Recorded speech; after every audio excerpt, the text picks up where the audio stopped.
Ladies and gentlemen, welcome to BSV TV. I'm your host Satoshi, and on this show we'll be defending the one and only, truly genuine Bitcoin. The Bitcoin that Satoshi Nakamoto designed in his white paper as a peer-to-peer electronic cash system for the world. Let's get the disclaimers out of the way. So all the statements that you hear on this show are opinion and must only ever be taken as opinion. They are never to be taken as any form of advice, family, financial, sexual or otherwise. And on that note, let's sit back, relax, have some fun and enjoy the show. Get paid for your content in Bitcoin and set your own fee on Streamanity. Yeah, I'm not surprised. I wasn't asked why I'm convinced. Craig is Satoshi. I posted on Reddit. He signed in my presence using the private key from block number one, the very first mined Bitcoin block, on a computer that I'm convinced had not been tampered with, on software I'm convinced that had not been tampered with, a message of my choosing. At Enchain, we've just funded a number of universities doing, so far, a test up to 1 gigabyte because it validates what we've already done independently. We've tested up to 380 gigabyte blocks. We've tested 1 million transactions a second and transaction sizes up to 20 megabytes. Super complex scripts, basically ones that can run operating systems. That's basically all of global commerce times about 50. On top of that, we can have complex scripts. On top of that, we can scale each of those transactions 1,000 times, which effectively means about 1 billion transactions per second, which means we can then have all derivatives, all complex trades. That means high frequency trading. It means everything that happens globally. Is the market that effectively BSV is going for, is that global e-commerce, which is currently valued at $29 trillion? No, that's too small. Buy and sell Bitcoin instantly at bsvgravity.com. And you can now book and pay for your winter holiday at skibsv.com.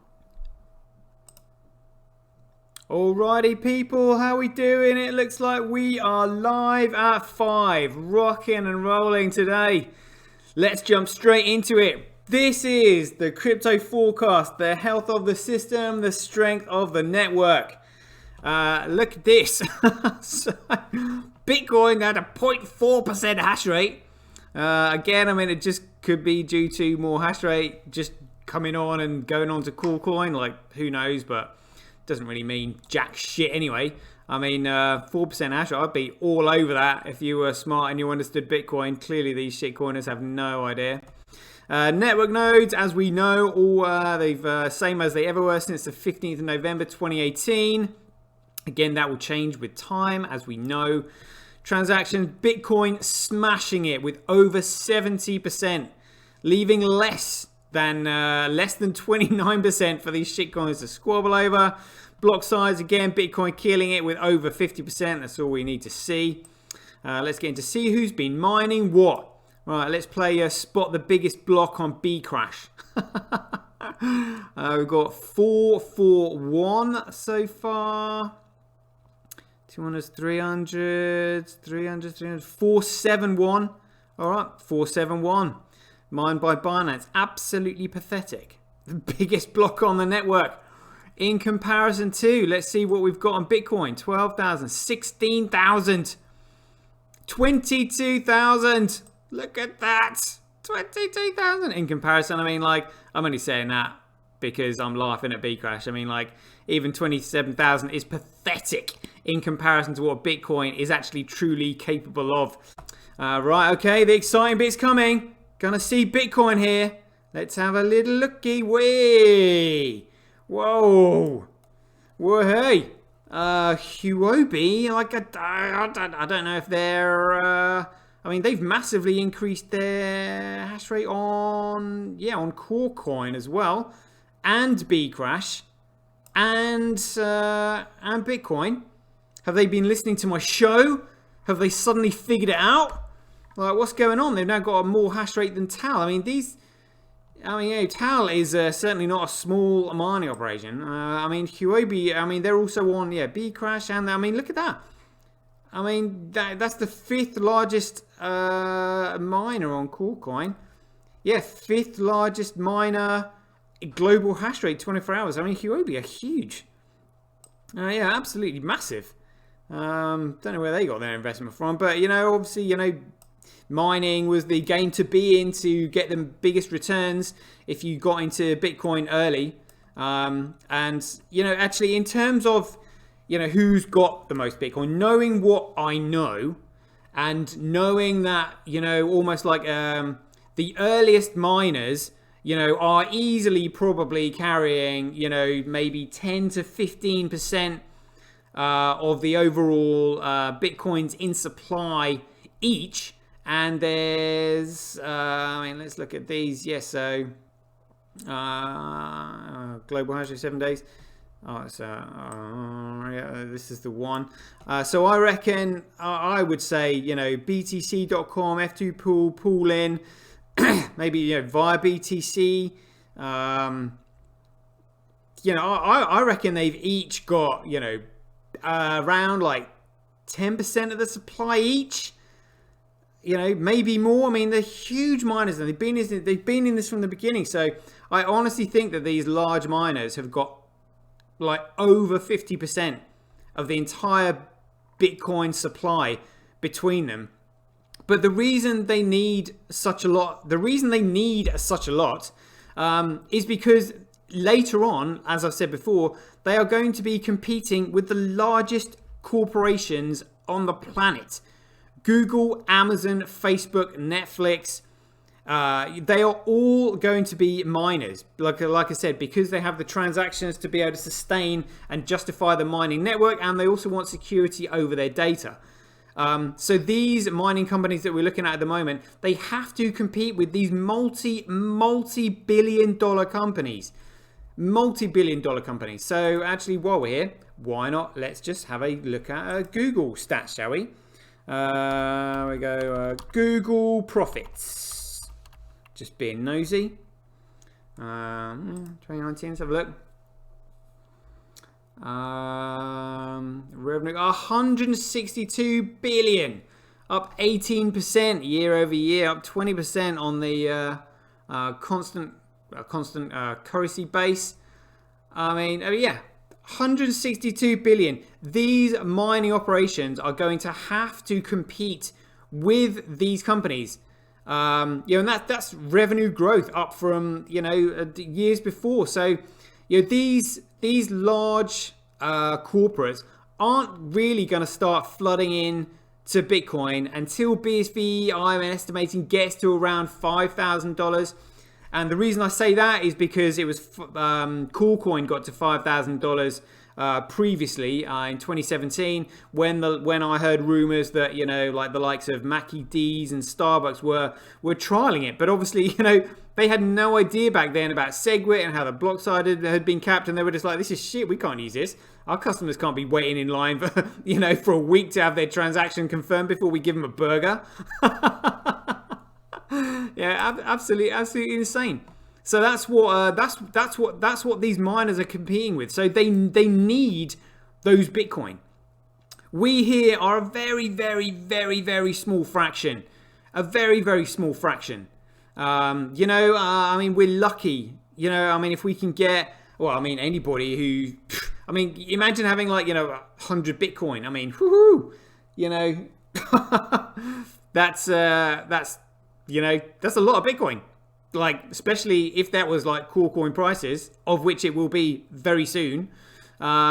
So yeah, I mean, obviously these shitcoiners have literally no understanding of what we know, no clue what Bitcoin is. I mean, I still don't believe that. I mean, like, it's title of the white paper: a peer-to-peer electronic cash system. I mean, if that isn't blatant enough, and oh no, it's not that. Well, that's what Satoshi Nakamoto designed it as. So what the fuck are you talking about? But anyway, here we go. Let's have a little look at the shitcoin market. See who's been doing what. Again, the most important figures here are the trading volumes. So we've got 92 million on Bitcoin. In comparison to Bitcoin Cash, 326 million. Again, people trading and dumping the shit out of that. Yeah, I mean, it's a massive amount in comparison to the overall market cap. Yeah, I mean, what? So let's say that's like 3 billion, and that's 5 billion. So it's effectively 30% more.